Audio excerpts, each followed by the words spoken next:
Welcome back to the Citizens Defending Freedom show. Coming up on this episode, we discuss the recent 18-foot pagan statue celebrating abortion at the University of Houston. We'll see real-time footage taken at our southern border, and we'll hear about a grandmother pushing back against a Texas school district. All of that and more is ahead on today's show, but first, before we get started, head to our website, citizensdefendingfreedom.com, and hit the subscribe button to make sure you don't miss out on any of our content. An 18-foot-tall statue celebrating abortion and honoring deceased U.S. Supreme Court Justice Ruth Bader Ginsburg was brought to the University of Houston's main campus and installed on February 28th. The move, perceived by many as an attempt to preempt potential protests, has ignited a firestorm of controversy within the community. The statue, named Witness, is set to be displayed from February 28th to October 31st. Its depiction of a naked woman with goat horns for hair and tentacles for arms, adorned with a lace collar around the neck, has sparked widespread outrage within the community. The figure's features, as noted by author Jonathan Kahn in Texas Scorecard, bear resemblance to the pagan demon Ashtaroth, associated with love, war, and destruction. Dr. Maria Gastambide, Executive Director and Chief Curator of Public Art at the University of Houston, praised the decision to host the statue, citing its representation of justice across cultures and genders. Citizens Defending Freedom organized a prayer vigil on February 26, 2024, by the statue, calling for unity and advocacy in defense of community values. Next, we sat down with James Judge, a Tampa small business owner, to discuss his firsthand encounters with a recent trip to the Texas southern border. So there was four of us. We had some security with us, and then we had a videographer with us, and Steve, and we rolled middle of the night down 83, which it was wild because we're running basically along the Rio Grande, and we went from Eagle Pass to Laredo. When we got to Laredo, it was probably around midnight, where we encountered the end of a high-speed pursuit, and it was a 16-year-old. This information too, we found out from Border Patrol after the fact. They weren't allowed to release this. We reached out to Border Patrol, and they wouldn't give us this information willingly. Some of the agents secretly called us and then provided us with these details, but this is what's partially wrong and why I'm running. I'm former military public affairs, and the taxpayer has a right to know what their tax dollars are being spent on. And when the U.S. government refuses to release information that's basic, we weren't asking for troop movements on when we plan to invade a country. We're asking like, hey, what's the nationality of the person that you arrested? That should be a basic thing that you could give us, right? Are they a citizen? Why did you arrest them? What are they charged with?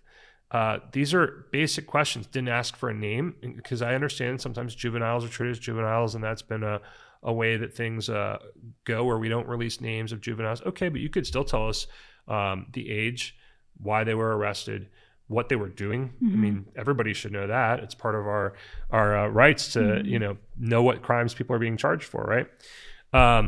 But they wouldn't do that. The agents called us separately and told us. So this 16-year-old who you'll probably see get perp walked in handcuffs, we just happened to be there passing through. We saw the lights. We turned around on the interstate, came back to where all the lights were, and uncovered the end of the scene. And one woman had tragically died that night. 4 people have been ejected out of the vehicle. So the one woman died. It was packed full of 9 illegal immigrants that were coming here. And one of them died that night. Another one was not expected to survive. But when we asked Customs and Border Protection for information, they would not provide anything to us. So we got the real details from the agents that were on the ground, who called us secretly from private numbers after the fact and said, we're not supposed to be talking to you. Well, I mean, that alone is like a red flag for where we used to have a transparent government that would tell the taxpayer. When I was in the Coast Guard, the policy for the Department of Homeland Security was maximum disclosure with minimum delay. You want to maintain credibility. You want to maintain faith with the public and trust with the public. And if you're not telling the public what you're doing and why your tax dollars are being spent, I just have some problems with that. So we leave Laredo, headed to Roma. Now, we were informed that Roma is heavily cartel territory. Like, the cartels operate 60, 70 miles inland in that area in the United States. This area is wild. It's a very cool town. If you were just driving through, like I was thinking about, like, I would love to bring my wife here. It's cute. It's quaint. There's like this old little cathedral, and there's the little town square was lit up. Like, it was beautiful. Really? But you could tell the area right around there was very depressed. There had been, there was on the other side of the river, there's gang wars and cartel wars. There's shootouts regularly. And me and the guy who was doing security for us. We walked across the river and actually entered Mexico. We went the legal way. But we walked over and Border Patrol's like, you did what? Like, they couldn't believe that we walked over. We just wanted to see what it was like. Thank you, James.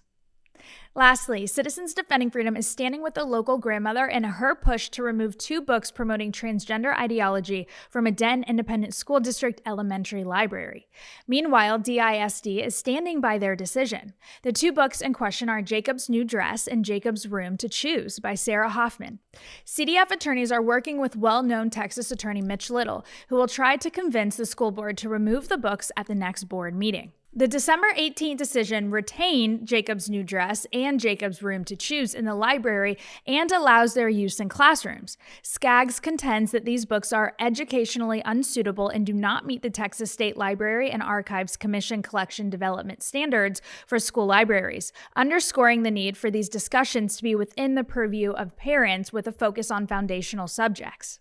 The school's review committee removed 3 of the 5 books Skaggs brought to their attention. However, they chose to keep Jacob's New Dress and Jacob's Room to Choose for use in elementary libraries and classrooms. One committee reviewer said of Jacob's New Dress, this book encourages students to express themselves and dress up to explore their creativity. Skaggs and many other concerned parents would simply like Denton ISD to encourage children to learn subjects like math and English while leaving the issue of dress up to parents. Having already filed a Level 2 grievance, Skaggs will escalate the matter to Level 3, which brings the case before the school board for a more comprehensive review and public discussion.